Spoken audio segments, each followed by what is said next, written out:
Institute, a store, we're taking it there, yes. So it calculates into increased uptake. Talking about men participating, we have huge success with men, because men don't, like we know, you said that men don't particularly go to the hill. Men go to the clinic when they're really sick. They must be short of dying before they'll go. They're not going to go there to just say, I want to know my HIV status. They have to be sick to go there. So when we take it to a farm, or the workplace, or the college, or wherever we go, men, I must say, participate eagerly.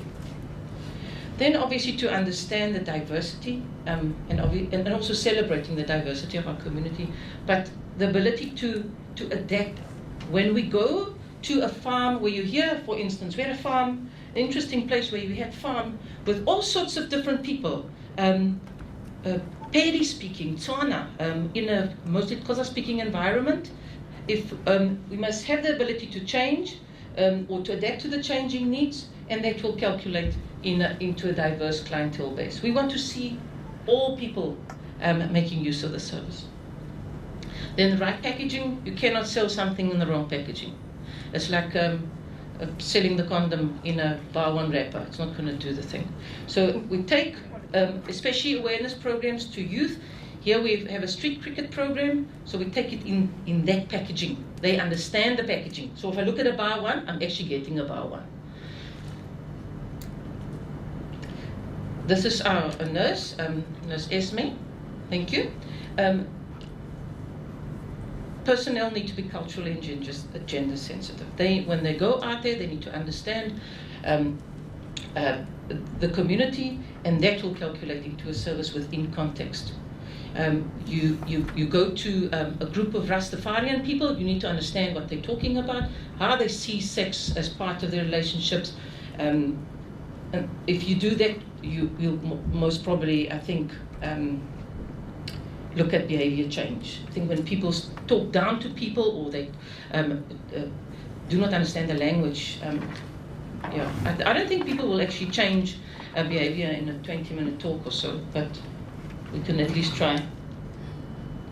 Here, it's a really important part, is the primary contact. When a person comes in the first time we make use of our services, that need to calculate into ongoing therapeutic sessions and support. And it doesn't just mean our support, it also means other support. So if I refer a person to the antiretroviral treatment center, he must trust me and trust that service. If I refer him to his clinic or to a child welfare, he must trust that referral.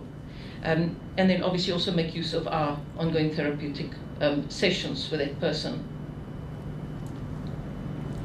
So the benefit of this service is an optimal wellness benefit. And we're looking at all the aspects of people's lives. We're selling it an emotional benefit, a physical benefit. We're looking at connecting. The worst symptom of HIV is disconnectedness.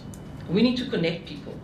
If we're in the connection business, with the optic cable, I think we in the connection business.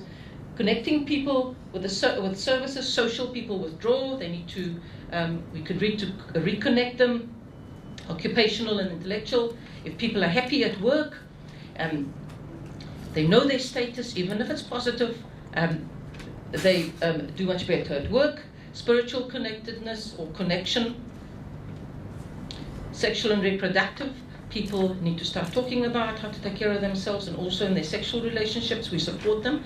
People start withdrawing from sexual relationships, so it's really important for us. Also, people think they can never have children. We need to support them in that. Future vision. Unfortunately, lost the sound there, but Fikis Vasenti is a girl living in Kaimandi in Stellenbosch, and she is tested with a at heart site, and she says she knows her status, and it gives her sort of peace of mind to know her status, and she feels that she's more comfortable in making plans for her future. And she is also a single mother living in the township, and she is now studying to be a social worker. So I think selling a benefit to her actually made sense. Thank you very much.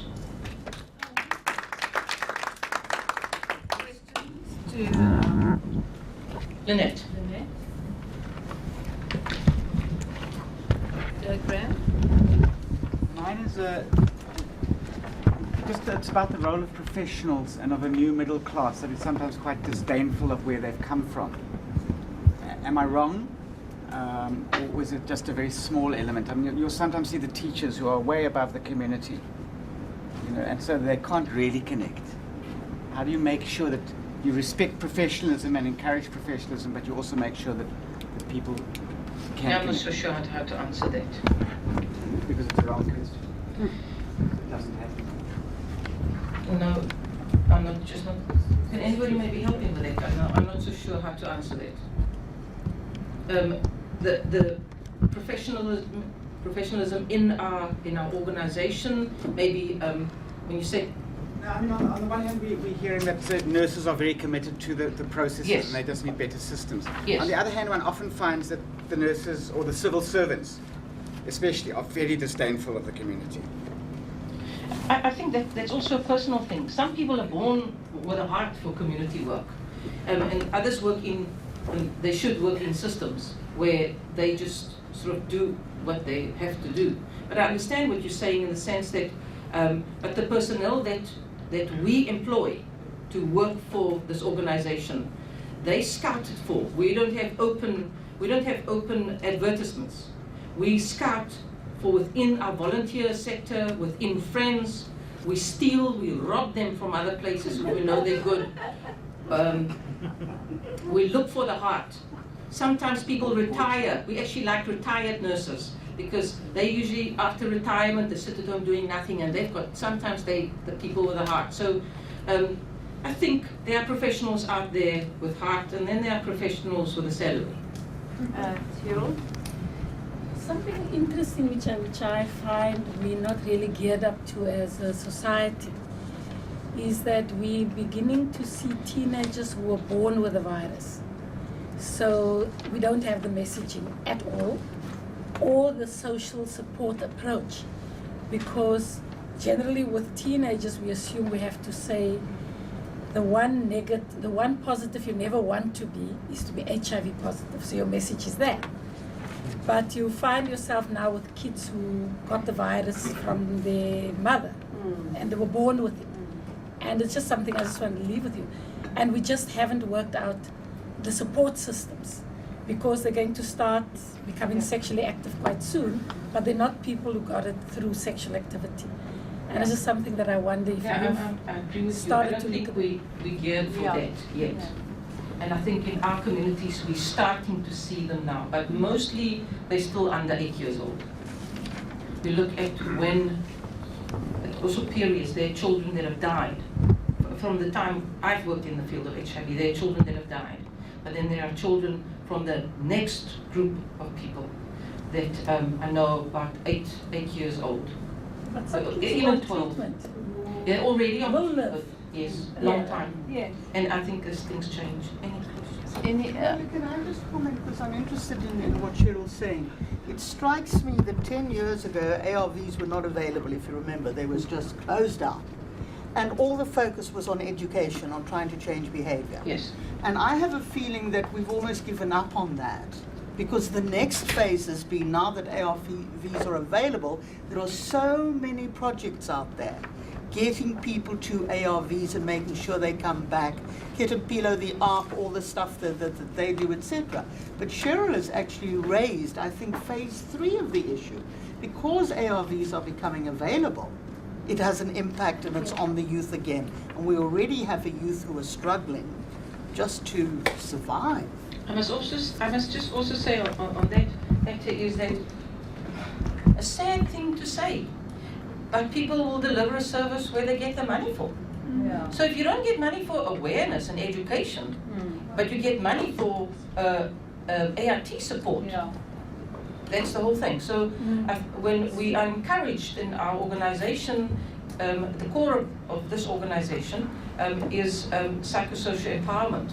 And a huge part of that is education. Yeah. So people have to work comprehensively, they have to talk to children, they have to talk to parents, they have to talk to elders, because we now see women in their 60s testing positive.